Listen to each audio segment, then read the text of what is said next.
Hola, bon dia a tots i totes. Tal com us ha comentat l'Alfons, jo us parlaré una miqueta sobre la pubàlgia i, a més, una mica de la metodologia que nosaltres utilitzem a la clínica, és a dir, com abordem el tractament d'aquesta pubàlgia. Abans de començar, el que m'agradaria és fer una miqueta de resum bibliogràfic del que hi havia fins a dia d'avui, perquè veiem que la pubàlgia té molt poca evidència científica. Llavors, abans de començar, m'agradaria fer així com un petit resum d'aquesta cerca bibliogràfica que hi ha a dia d'avui. En el moment de fer la recerca bibliogràfica, què vam trobar? Que hi havia 90 dels articles, però si filtrem en els darrers últims 5 anys, ens trobem que únicament 36 articles ens parlen de la pubàlgia. Centrant-nos en aquests 36 articles, mirant una mica a nivell d'abstract si ens interessaven o no a l'hora de parlar-ne avui, només 7 d'ells, a grosso modo, ens interessaven per explicar-vos. Llavors, d'aquests 7, què ens tractaven? La prevalència de la lesió, el propi tractament, l'epidemiologia. De manera més específica parlaven del test del Copenhagen 5 Seconds Squeeze i després també del desequilibri muscular que podem trobar a nivell del maluc. En el cas de les revisions sistemàtiques, veiem que no hi ha revisions sistemàtiques en la cerca que jo vaig fer específica. Per tant, això què vol dir? Que encara queda molt per fer a nivell d'evidència científica, a nivell bibliogràfic, en relació a aquesta patologia.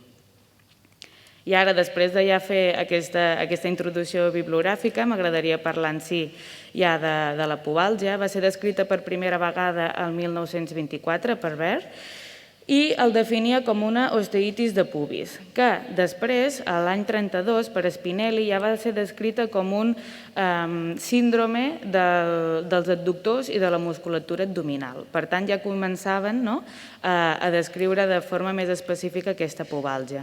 I ja després, el 49, per Bandini, ja se va descriure de manera molt més específica en el camp del futbol. Tot i així, en el moment de conèixer una mica més de la patologia, què trobem? Que hi ha moltíssima terminologia per donar referència a la mateixa patologia. A dia d'avui es pot conèixer com osteopatia dinàmica de pubis, nivell de pubàlgia, i aquí us he posat molts més sinònims dels que nosaltres podem trobar. Per tant, què es va veure? Que hi havia la necessitat d'introduir una terminologia específica perquè tots aniguéssim una mica cap a la mateixa direcció, es pogués donar a conèixer molt més la patologia i poder fer molta més recerca. El 2015 hi va haver a Doha un agrupament de tots els científics relacionats amb la patologia de la pubàlgia, on es van acordar una classificació d'aquesta patologia, es van definir tots els termes i a partir d'aquí es van dividir una mica les fases en si d'aquesta pubàlgia. Per tant, parlant de pubàlgia, què podem trobar? Que el nostre pacient, quan ens acudeix a consulta, ens comenta que té com un dolor difús a tota la zona del pubis. Normalment també sol ser a la zona baixa de l'abdomen i a la zona dels adductors. Normalment sol ser unilateral, però també ens el podem trobar de forma bilateral. Què ens trobem també? Que molts d'ells continuen estant en actiu, tant en els entrenaments com en competició. Sí que el rendiment pot ser que els baixi, sí que la intensitat dels entrenaments es vegi reduïda a conseqüència d'aquest dolor, d'aquesta sintomatologia, però molts d'ells continuen en actiu. Per tant, nosaltres, a l'hora d'intentar abordar aquesta patologia, això també ho hem de tindre en compte, perquè no serà el mateix que actualment estiguin competint que estiguin de baixa. Per tant, ens trobarem això. A nivell de temporalitat, què podem trobar? Que la pubàlgia ens pot durar diversos mesos i inclús ens pot durar diversos anys. Per tant, veiem que és una patologia amb tendència a cronificar. Quins factors podem trobar que ens condicionin el fet de poder aparèixer aquesta patologia? Doncs veiem que intensitats altes de carrera, com podrien ser els sprints, ens poden propiciar l'aparició d'aquesta patologia, canvis sobtats de direcció, girs explosius, acceleracions, desacceleracions i els propis xuts. Per tant, què veiem? Que el futbol ens compleix gran part, per no dir tots, aquests factors. I això què vol dir? Que el futbol, entre d'altres esports com poden ser el hoquei, el tennis, el bàsquet, té una incidència relativament alt en l'aparició d'aquesta lesió. De fet, sabeu que entre el 5 i el 18% del total de les lesions seran de pubalgia, per tant, és una incidència relativament alta. A l'hora de diferenciar en el futbol entre els homes i les dones, veiem que en els homes hi ha una molt més incidència lesional. Per tant, ens serà molt més comú que ens acudeixin a la consulta homes amb pubalgia que no pas les dones. I això, en part, pot ser també per les diferències anatòmiques que hi ha uns respecte als altres i després també a nivell de potència muscular d'homes respecte a les dones. Llavors, veiem que entre el 4 i el 19% ens podrien vindre d'homes i del 2 al 14% de les dones. Quin dolor ens ha de, com aquell qui diu, causar una mica d'alerta quan ens el descriu el nostre pacient? Doncs, com hem dit, normalment és un dolor generalitzat que sol ser a la zona baixa de l'abdomen, però que també sovint és a la zona de l'entesis de la zona adductora. Tot i així, normalment costa que ens senyalin bé en quin punt exacte solen tindre el dolor, sinó que és a nivell de tot el que seria la zona pèlvica. A part, també solen tindre molèstia a nivell de la símfisi púbica, que aquí sí que sol ser a nivell bilateral, a no ser que tinguin moltíssima tendència a tindre la pubalgia, per exemple, en el cantó esquerre, doncs que llavors pot ser que a nivell de la símfisi també s'ho noti més al cantó esquerre. A l'hora de fer la contracció de la musculatura adductora també hi ha dolor i, a més, aquest dolor pot ser dolor referit, a part de tota la zona adductora, a nivell perineu, els músculs rectals i fins i tot en els homes pot ser que ens acabi derivant a la zona testicular. Per tant, si sentim tots aquests signes, nosaltres ens hauríem de plantejar si possiblement estem parlant d'una pubalgia o no. A més, si el pacient ens comenta que el dolor incrementa en el moment de fer xuts, canvis de direcció o inclús de velocitat, també ens hauria de fer sospitar una mica més. A nivell del dolor, un dels articles ens parlava que gran part del dolor els pacients els marcaven a la zona en si adductora. A més, també ho feien a nivell de maluc, sobretot a la zona lateral, per llenç a la zona del gluti mig. Alguns també se queixaven a nivell de la zona lumbar, per tant, també és una estructura que nosaltres hauríem de tindre en compte a l'hora de valorar. I, per últim, òbviament, també tenien molèstia a nivell en si de la zona púbica. A nivell d'etiologia, l'osteopatia dinàmica de pubis o pubalgia és multifactorial, igual que gran part de totes les patologies, el seu origen pot ser molt divers. A partir d'aquí serà la nostra feina intentar veure quins són els factors que poden propiciar més aquest origen del dolor. Hi havia dues teories per intentar explicar el dolor. Una d'elles es basava en que la símfisi púbica ens funciona de fulcre i a partir d'aquí trobem un desequilibri muscular, com hem comentat, entre els abdominals i la zona adductora. Una altra de les teories és que hi havia una hèrnia oculta, és a dir, que hi havia d'haver una hèrnia precursora perquè ens donés aquest dolor. Al llarg del temps que s'ha vist que no té per què haver-hi una hèrnia perquè el nostre pacient pugui tindre una pubalgia. Per tant, aquesta hipòtesi, com aquell qui diu, se va descartar i es va acceptar una mica al nivell del desequilibri muscular. Tot i així, altres estudis ens comenten que tindre un impingement a nivell de femoroacetabular també és un factor més de risc a l'hora de poder aparèixer una pubalgia. Per tant, acceptant aquesta de les hipòtesis que hem comentat a nivell del desequilibri muscular, què trobem? A nivell del recte abdominal hi ha la símfisi púbica al mig i a partir d'aquí els adductors.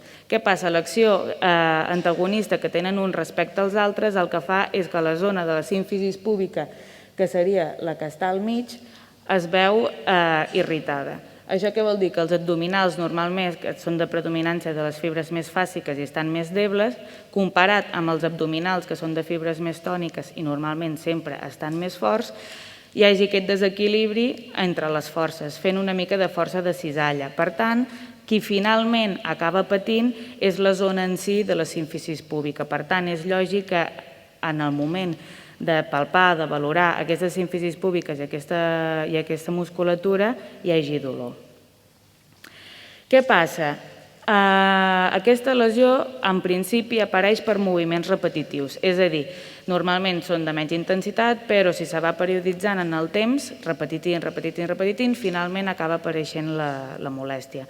En un inici hi pot haver la molèstia entre la zona de l'os i del tendó, és a dir, la zona de l'entesi. Normalment la zona que més sintomatologia ens podria donar és a nivell de l'entesi de l'adductor llarg.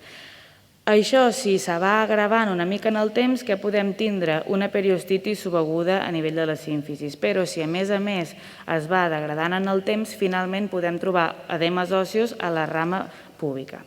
Per tant, això què vol dir? Que si finalment ens acudeix un pacient amb una ressonància magnètica que possiblement hi hagi edema ossi, a nosaltres ja ens hauria de fer sospitar que aquest quadre clínic potser ja porta un temps d'evolució fins que ha arribat a nosaltres.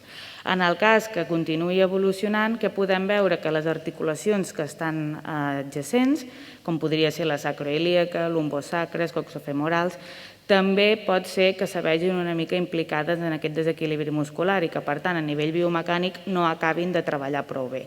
Per tant, què serà interessant? Valorar tota l'estructura a nivell global. Altres articles, aquí hi havia una mica de controvèrsia que ens deien que hi havia dominància entre els abductors de maluc respecte als adductors de maluc. Ens comentaven que hi havia un augment de la força dels abductors respecte als adductors i aquí hi havia una mica de controvèrsia que diguéssim entre els articles que prèviament us he comentat on hi havia molta més dominància dels abductors respecte als abdominals. Llavors, el que sí que ens queda clar és que els adductors en gran part són un dels punts importants a tindre en compte a l'hora de valorar i sobretot a l'hora de tractar i que gràcies a un treball d'enfortiment, un treball de força d'aquesta musculatura adductora, però a més també superimportant tindre un reforç muscular a nivell dels adductors dels abdominals, i de tota la zona lumbar, fent tota l'estructura en si molt més estable, aquest reforçament muscular el que ens faria és intentar minimitzar al màxim aquest desequilibri perquè l'estructura en si ens pugui treballar bé. A nivell de factors de risc que ens podríem trobar a nivells intrínsecs serà un factor superimportant si la persona ja ha patit altres vegades una pubàlgia. Després també si hi ha reducció de força entre els adductors de maluc, si hi ha disminució en el rang articular, sobretot de cara a l'abducció i la rotació interna de maluc, si hi ha una alteració sobretot en el que seria la força dels abdominals i després també el propi desequilibri entre adductors i abdominals. A nivell extrínsec ja serien tots els que estarien potser centrats més amb el propi entrenament, amb el terreny de joc, amb els entrenaments, en les competicions. Per tant, en el moment en què nosaltres ens acudeix a consulta un pacient que possiblement tingui pubàlgia, pilars fonamentals, l'anamnesi, intentar saber del tot aquesta evolució, quins són els seus símptomes i a partir d'aquí passar a l'examen clínic per intentar saber una mica aquest origen del dolor.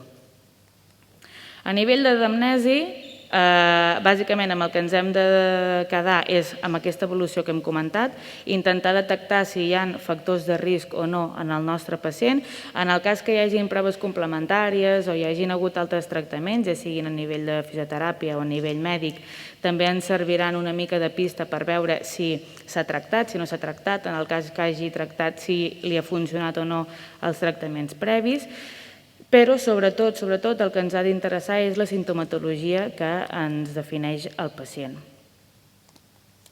A nivell d'examen clínic, serà molt important, com hem comentat, valorar a nivell global tota la zona en si del maluc. Per tant, haurem de valorar a nivell de tot el ranc articular, tota la palpació dels ossos, a nivell muscular com està tota la musculatura relacionada amb el maluc. Per tant, què ens donaran moltíssimes pistes? Les palpacions. Com hem dit, és un dolor que els pacients no en saben localitzar precisament. Per tant, nosaltres, a l'hora de fer la palpació, haurem d'intentar discriminar entre un dolor i l'altre per veure si possiblement pot ser part de l'origen o no. I llavors, a partir d'aquí, nosaltres ja fer una mica la nostra hipòtesi. En la classificació de Doha, que hem comentat al començament, què ens comenta? Que aquest origen del dolor pot vindre per diverses causes. Una d'elles, en les pròpies estructures en si de la zona, que seria els propis adductors, l'iliosoas, l'inguinal i el pubis. Tot i així, què més també s'hauria de valorar? Tot el que està relacionat amb el maluc. Per tant, hi ha el test de Fadir, el test de Faber, que al final el que ens valorarà serà en si la mobilitat que ens tingui el nostre maluc. I, a més, també hauríem de tindre en compte altres factors a nivells estructurals que puguin tindre part de problema o part de relació en la pubàlgia.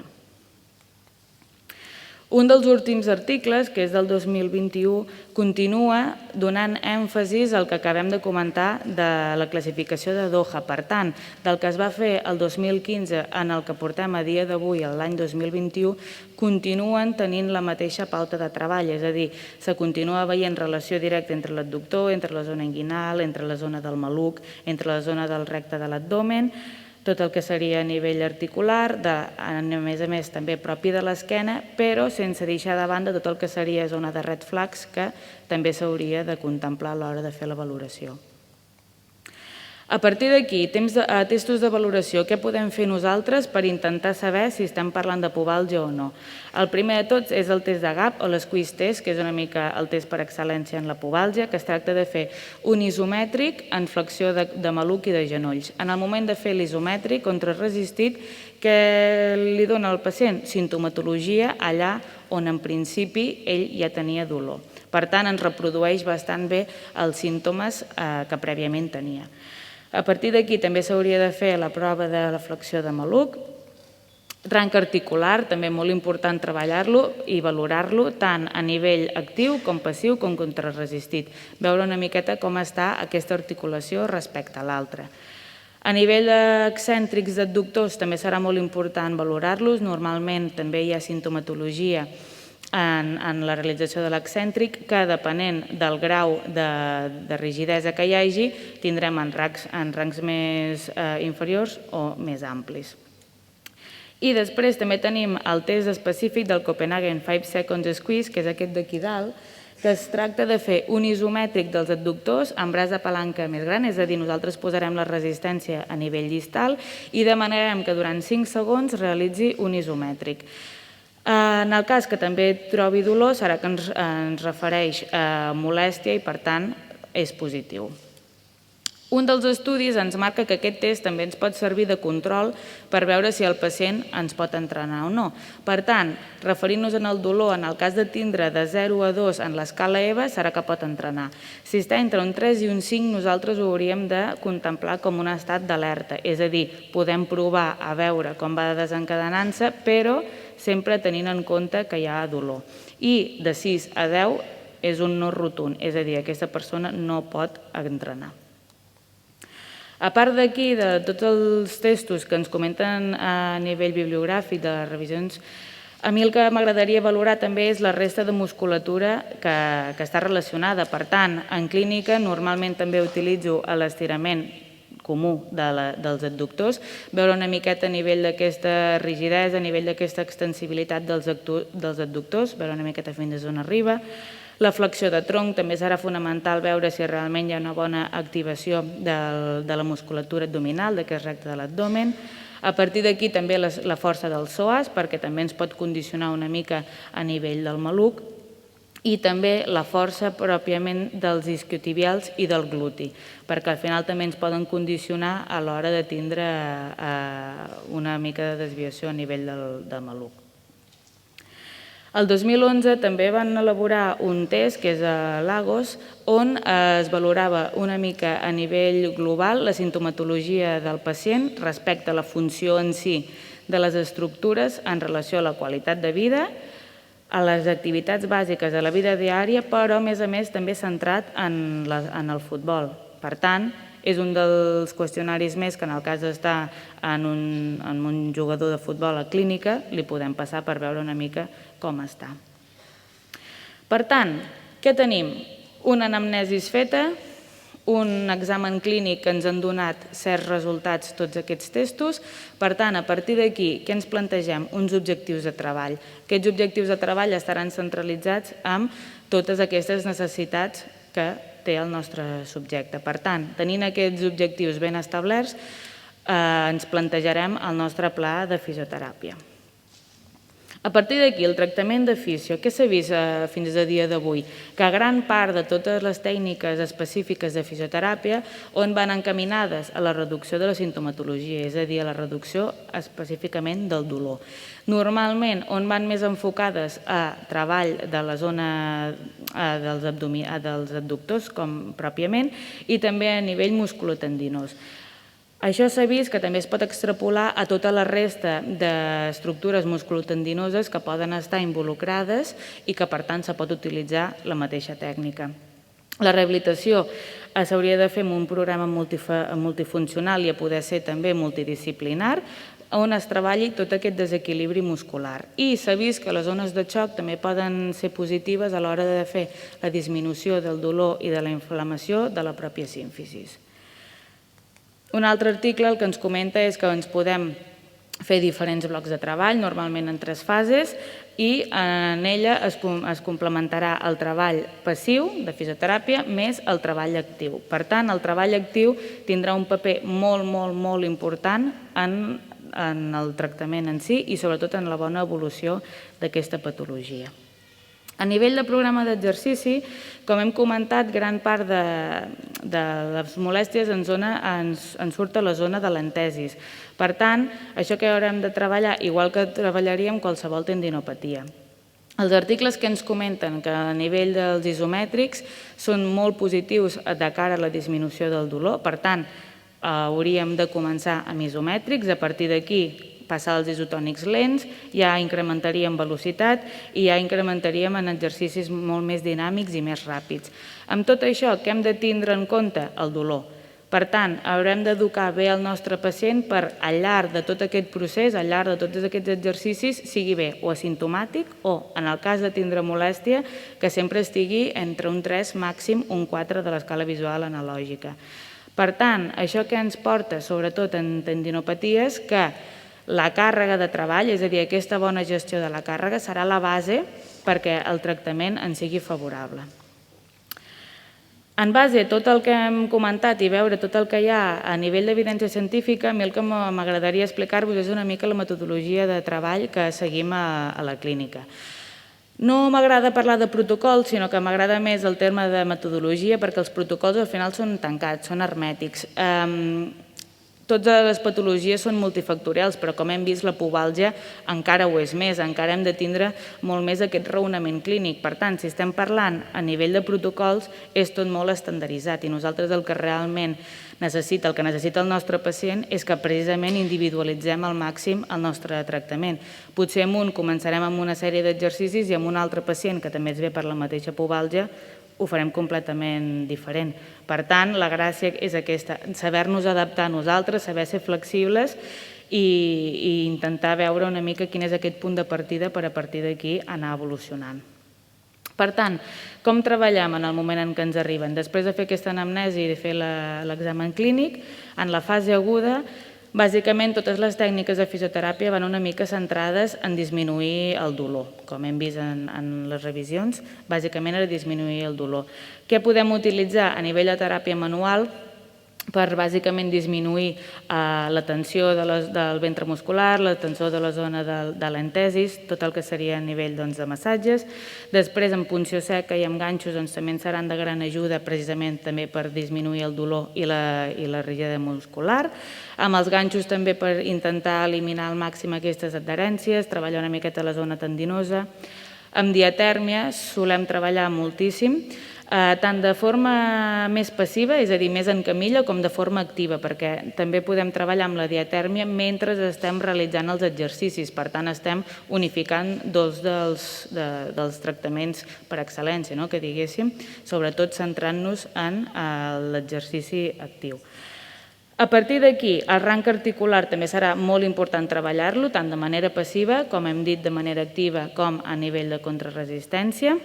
Després també tota la sèrie de traccions podem fer per intentar alliberar al màxim aquestes estructures i a partir d'aquí, si ja anem veient que anem bé, ja li podem començar a pautar una sèrie d'exercicis. Per tant, què vol dir? Que a camilla mateix, si volem, podem començar amb uns estàndards d'isomètric centrat en la musculatura adductora.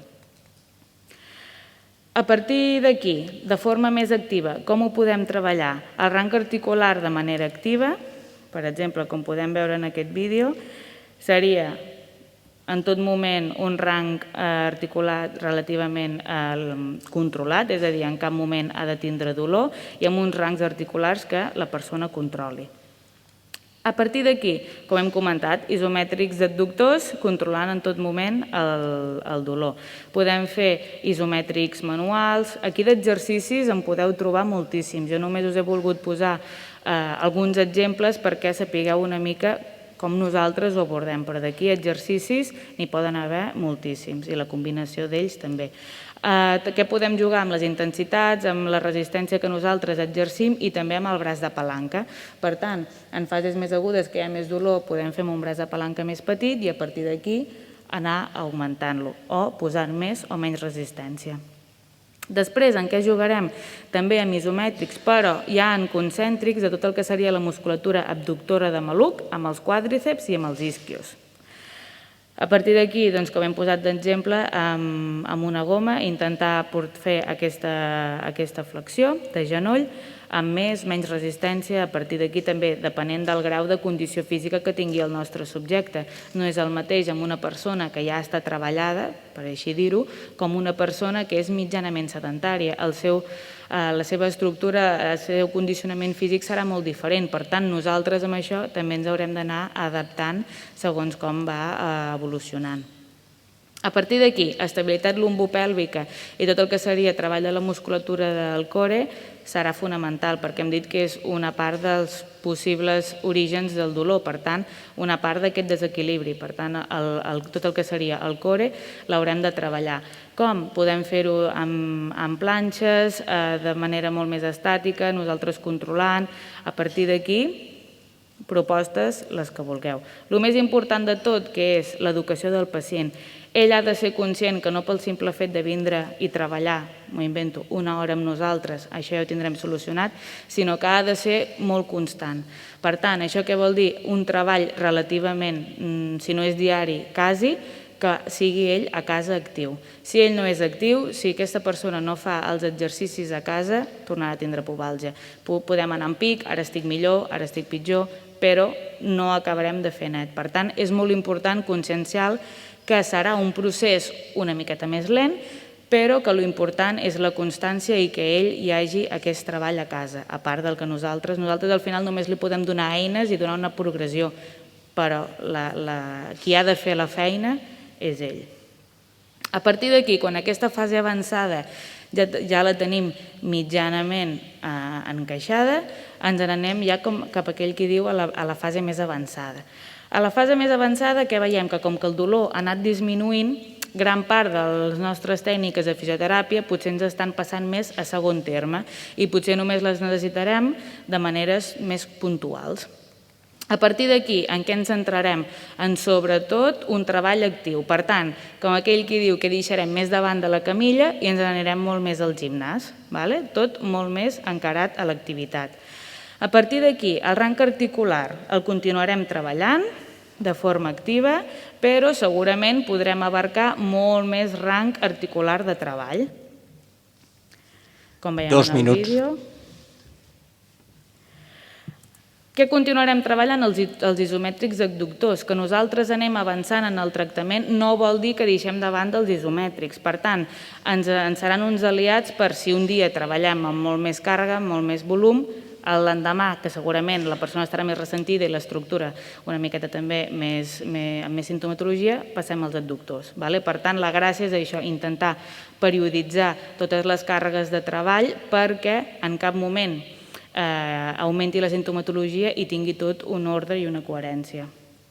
A nivell actiu, continuarem amb els isotònics d'abductors, de quàdriceps i d'isquios. Per tant, ja a nivell global ja comencem a treballar tota la musculatura relacionada tant amb el component concèntric com en excèntric. Serà fonamental continuar treballant a nivell d'estabilitat lumbopèlvica. Pel tema dels excèntrics, a nosaltres el que ens agrada bastant és treballar amb el monopatí, perquè hi ha molt control postural, però ja comencem a tindre aquesta tendència amb el treball excèntric.